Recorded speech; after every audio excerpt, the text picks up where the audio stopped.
Hi, I'm Harper Outlaw. Today I'm going to be reading Chapter 7, Powerland. I'm in first grade, Miss Wise's class. Wednesday, Kaylee was missing from school, which was a real bummer because Cleo was dying to tell her about the business she planned to start at New Heights. Once she thought of one, Cleo had called her as soon as she could that afternoon, but Miss Orgada, I don't know her name, said Kaylee wasn't feeling well and couldn't come to the phone. Kaylee was late to school on Thursday, but not too late to hear Mr. Boring make an incredible announcement.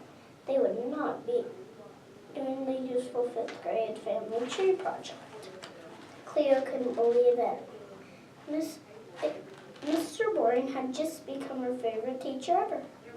Raise your hands, please. What does it mean to have a passion for something? He wrote the word passion on the board. Cleo's hand shot into the air. Fortune was always talking about passion. It was Fortune principle number 1. Passion is purpose. Cleo, a passion is something you love to do. It's how you know the purpose in your life. Wow, purpose in life. Yes, great. Something that fires you up. What you like learning about or doing so much that you could learn about or do it all day long. Like robots, equipment.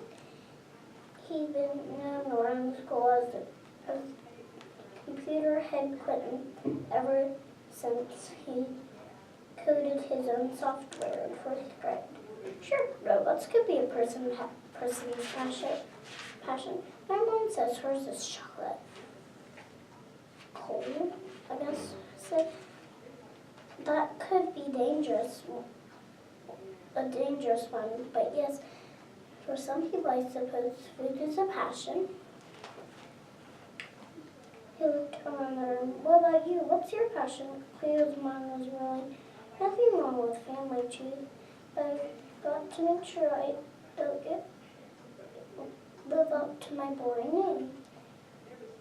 So this year, in this class, I will be doing passion projects. Ooh, a passion project.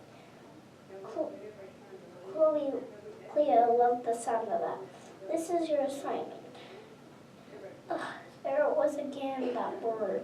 Mr. Boring had gone for the whole first 2 days of school without using it once. But she kept listening, because at least this time the assignment was contented to something that sounded more splendiferous. In their projects, he went on to explain they would prepare upfront presentations to give their classmates an experience of their passion.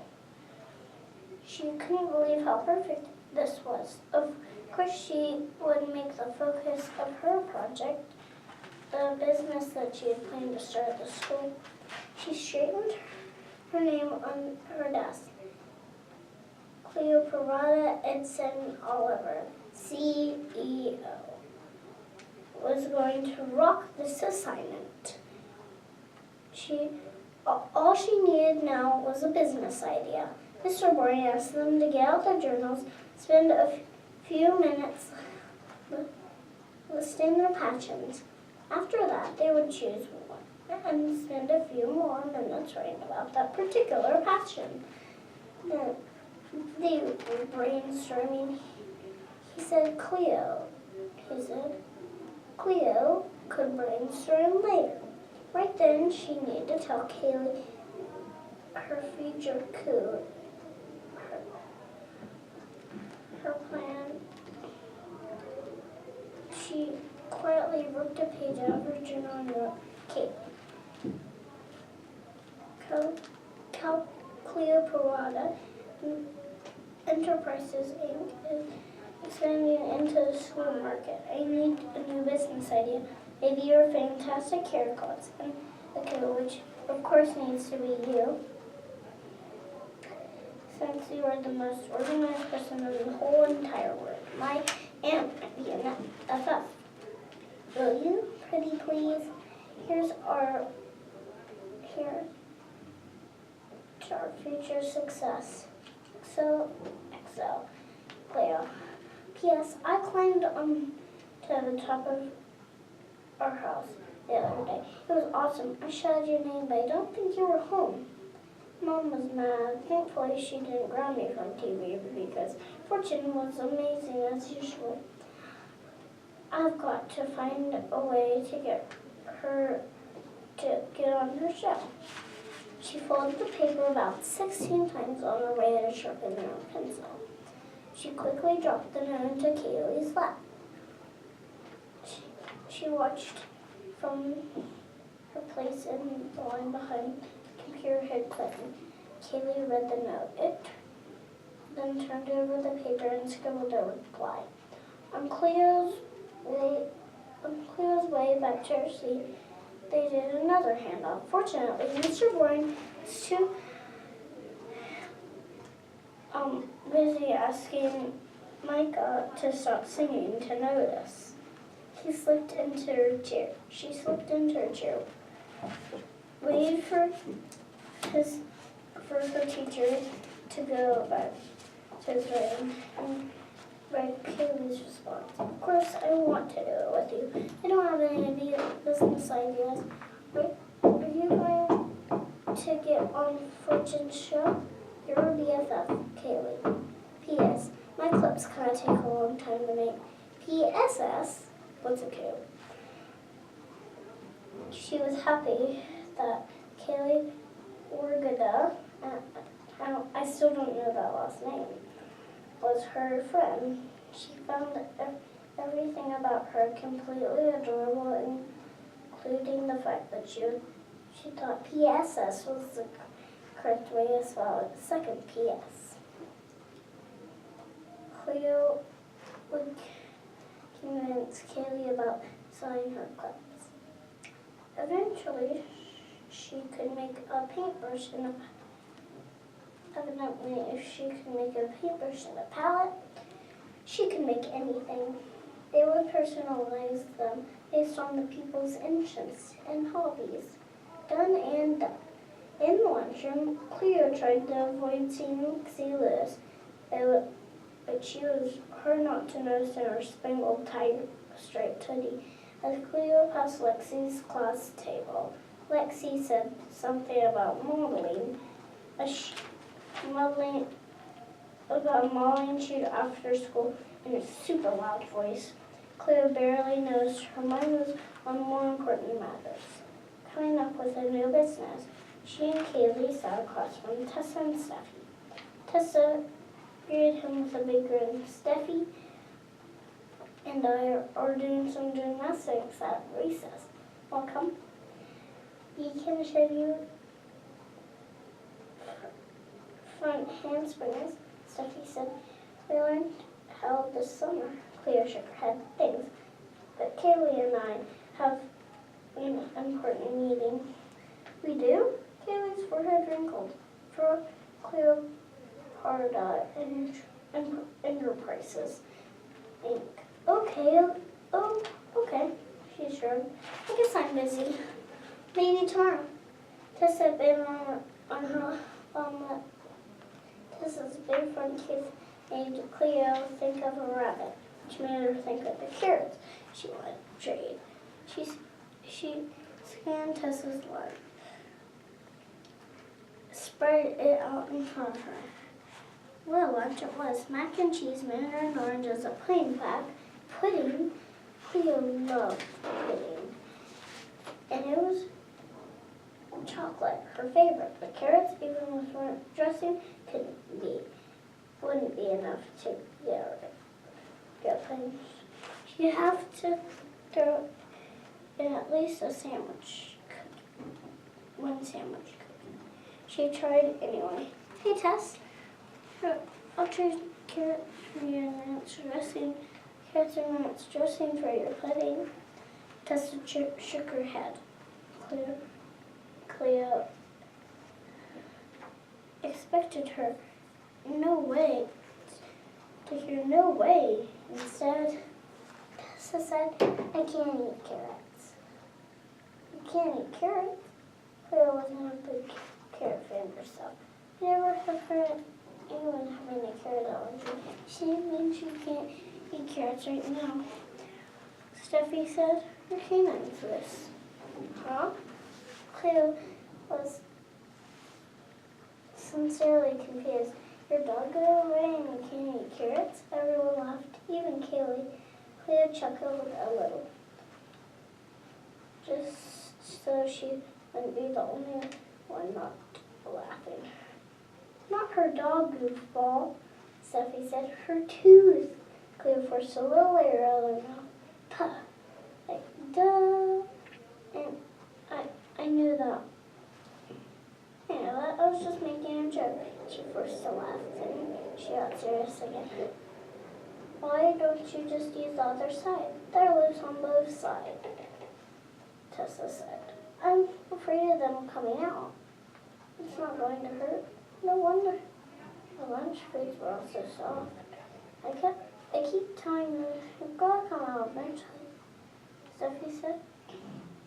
So why not just get it over with? Seriously? That's what I've been telling my brother Josh. Plus, her tooth fairy pays a lot of money. Cleo perked up. How much? She asked. Tessa looked a little embarrassed. $5. A tooth? $5. A tooth? Cleo said. Tessa nodded. Cleo made some quick calculations. That means your mouth is worth $100. More if you get your wisdom teeth out. Cleo did a survey around the table. It was about the same for Steffi. Emmeline, Quentin, Noah, even Kaylee. Kids got dollars, not cents, for their teeth these days. Cole said he and Lexi got anywhere from $5 to $10 a tooth, depending on how generous the tooth fairy felt that day, or whether she got a bonus in her paycheck that month. At first, Cleo was miffed that all she got was a goofy poem about her latest lost tooth. 2 shiny new quarters, a pack of sugar free gum, and a pack of sugar free gum. That didn't last for long because suddenly, as she looked out across the cafeteria watching kids biting into their pizza and their celery sticks, she didn't see teeth. She saw a busy business opportunity. Cleo crunched on a carrot. Yes, she planned to trade. But she'd just been given some incredible information.